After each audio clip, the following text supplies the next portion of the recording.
चीन के साथ हमारा एग्जैक्ट रिलेशनशिप क्या है इस वक्त, और कोई चांस है क्या हाँ, कि कोई फ्लेयर अप हो जाएगी? बात सही है।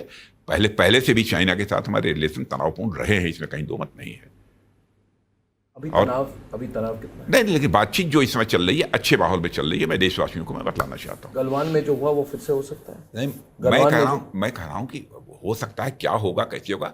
इस समय अच्छे माहौल में बातचीत चल रही है दोनों देशों के बीच, और मैं समझता हूँ कि जो सीमा विवाद जो लंबे समय से चला रहा है भारत और चाइना के बीच, हम ये चाहते हैं वो सारा का सारा सीमा विवाद सुलझ जाना चाहिए। सुलझेगा? और यह बात हम लोगों ने चाइना को सुलझ सकता है?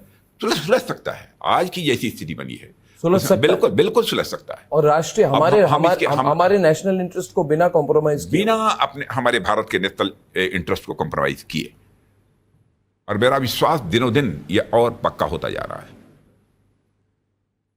इसका आधार क्या है? देखिए, भारत के बारे में भी जो पहले जो सारी इंटरनेशनल कम्युनिटी में धारणा थी, अब काफी बदल चुकी है। अब देखिए, एक छोटा सा उदाहरण मैं आपको देता हूं, धारणा कैसी बनी। रशिया और यूक्रेन के बीच वार पिछले दो वर्षों से चल रहा है। जिस समय रशिया यूक्रेन वार ये प्रारंभ हुआ था, आपको जानकारी है कि हमारे भारत के लगभग हजारों बच्चे वहाँ पर कोई मैनेजमेंट का कोर्स कर रहा था, कोई इंजीनियरिंग का कर रहा था, कोई मेडिकल का कर रहा था। स्वाभाविक है कि दोनों तरफ से मिसाइल, बम, तोप, गोले सब कुछ चल रहे थे। तो उनके जो गार्जियंस थे, माता पिता यहाँ थे, स्वाभाविक चिंतित हुए, कहीं क्या हो जाए, कहीं कोई हादसा ना हो जाए हमारे बच्चों के साथ। तो लोगों ने हमारे प्रधानमंत्री जी से आग्रह किया, और उन्होंने बहुत ही शालीनता के साथ, विनम्रता के साथ, जैसे एक बात करनी चाहिए कि स्टेट्समैन को, वैसे रूस के राष्ट्रपति से भी बात की, और जेलेंस्की मिस्टर पुतिन से भी बात की, और यूक्रेन के राष्ट्रपति मिस्टर जेलेंस्की से भी बात की।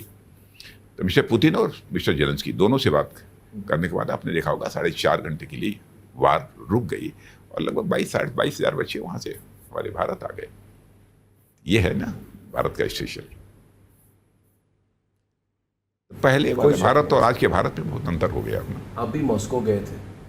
मैं मॉस्को में गया। आप पुतिन जी से मिले थे? नहीं, पुतिन जी से हमारी भेंट नहीं हो पाई थी। लावरोव जी से मिले? डिप्टी प्राइम मिनिस्टर से भेंट। Deputy prime minister. माहौल क्या था वहाँ पे फिर जब आप गए? भारत आप भी तो कितनी विदेश यात्रा करते हैं, इतने सार्वजनिक जीवन में आपने कितना कुछ देखा है, तो क्या लग रहा है आपको, फर्क क्या लग रहा है? जो हमें अभी कहा जा रहा है कि अगले 10 साल में हम टॉप 3 इकोनॉमी, 5 साल में top 3 economy, global economy, global leader. हम नहीं कह रहे।